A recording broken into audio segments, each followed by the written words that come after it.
Hey gang, this is John, and I've got a short video I want to do that is showing a scout project that I'm working on, and I just want to share it with you. Stay with me. Okay, what I'm proposing to do is make help the scouts make charred cloth, and I got about 30 of these little boxes, and I drilled a 5/64 hole through both sides, so when the holes line up it vents, but then when you twist it so they're not lining up, it seals it off. And when we're done making charred cloth, then they're going to have this tinned to put in their packs for their fire kit, so they can put flint and steel and other items. But our first goal is to see if we can make some charred cloth. I've got 2 tins here, and I'm going to be using, just because it's in the evening, I'm not going to stay at home, I don't want to start a fire. I'm going to be using my canteen stove from the canteen shop, and I'm going to be using an alcohol stove, and I'll just be putting this on top and heating it that way. So let me show you what we have got inside the tins. This one is empty. This one's got some, this one, I've cut up some, an old cotton towel, and I am not really worried about the fact that it's dyed cotton cloth. I know a lot of people just want it to be pure white cotton, but I use blue jeans for mine, and I've had great success with that. This is the first time I've used a towel, or let's be like a washcloth. It's just terry cloth. But the important thing is you don't pack it too tightly, but you take up most of the airspace.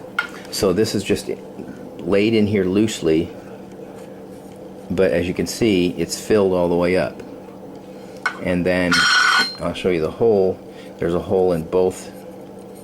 It's a 5/64, just any small hole. That's the hole right there in the up there, and then there's one in the lid that I can line up with the other one, and then it'll vent the smoke out. So let's see if we can try to do this one-handed. So it's there, perfect. Okay, so there's one, and for the other one I want to try something different. So I bought a mop, and I'm going to cut off some pieces. It's cotton, so I'm going to cut off some pieces of this cotton mop and coil that up inside the other tin and see what I can come up with for that. I have tried in the past to use a cotton clothesline, and I didn't have very good success with it. Maybe it was because it was twisted too tight or something, but I had trouble. I was trying using flint and steel, and I couldn't even get it to catch a spark. So it might have been something I did wrong, I'm not sure. But I'm going to try this the second time, and it'll be a lot more controlled because we're using an alcohol stove, and so it's going to be a lot easier to do. So my first step is I'm going to start cutting some pieces off, and I'll get back to you when I get that done. Okay, I've just cut some strands of the cotton mop. So what I'm going to do is I'm just going to lay them in here on camera, hopefully.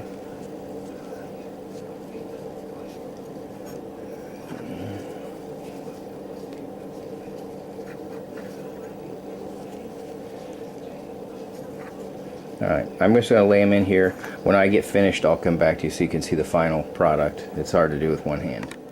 Okay, this is filled up enough, and then we're going to put the lid on it, and then I'm going to take this out aside, and when I get out there I'll light the stove, and we'll start watching it smoke. Stay with me. Okay, now I'm in the garage, and I'm just getting ready to light the stove. So we got the stove light lit. Now I'm going to add, well, I'll let it warm up a little bit.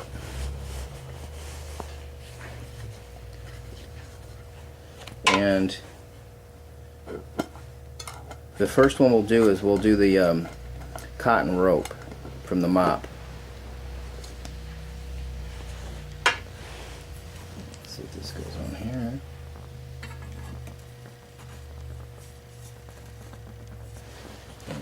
That's this one. Yep, okay.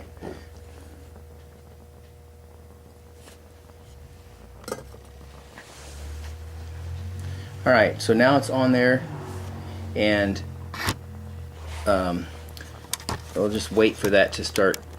Oh, it's already smoking. Okay, let me bring this up a little bit. And let me find. Okay, the vent hole is right here where my finger is. And I'll get back to you when it starts smoking more. Okay, now you can see it's smoking. And we'll just keep our eye on it. Once it stops smoking, then we'll seal it up. I had to go outside. This smoked so badly that it was like gassing me out. I didn't realize it would smoke that much, so the smoke was just pouring out. So once this other one cools off, I got the one with the towel in there now, and once this one stops smoking, I'll cool that one off, and then I'll bring everything inside, and then I'll open them up in there. Okay, now for the moment of truth. Oh, beautiful. That's the charred mop cotton. And over here, this is the charred towel, terry cloth. So what I'm going to try is I'm going to take some of the cherry cloth and see if I can, take a spark from a flint and steel, and I'm going to try also using the fire piston on the rope. So let's see if I can reposition the camera. I'm doing this by myself, so I might have to do the flint and steel off camera. I'll see if I can position it so you can see me. Hang on. I got my flint and steel kit out here, so I'm going to try a piece of this. See if it works. It looks great. Okay, ready? Oh, second or third time. You can see it's there glowing. So I'm going to break that off.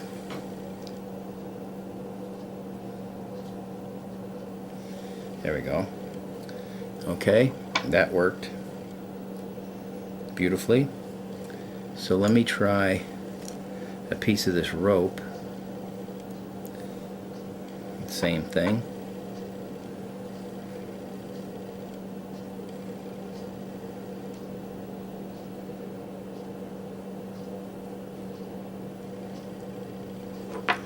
All right. Got it? That's doing real well. Okay. Alright. So we had a success. Now I'm going to try the fire piston, now that I know that works. There's the kit I'll show you. This is my fire kit, flint and steel, and this is what I want to end up the kids getting to make. This is a little bigger than what we have, so I might have to get different ones. This is 4-inch diameter. These are 3. That's all they had. So my next thing is I'm going to load up my fire piston and try that.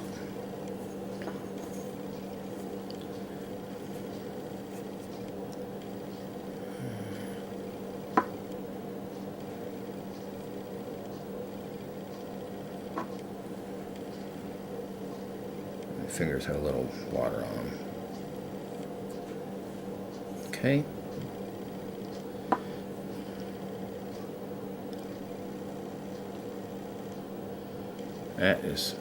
This is really what I did the rope for, is the fire piston. So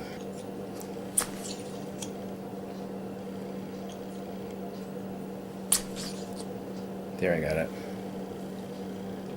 If you can see, that's glowing. So that works too. Okay. Well, I'm happy.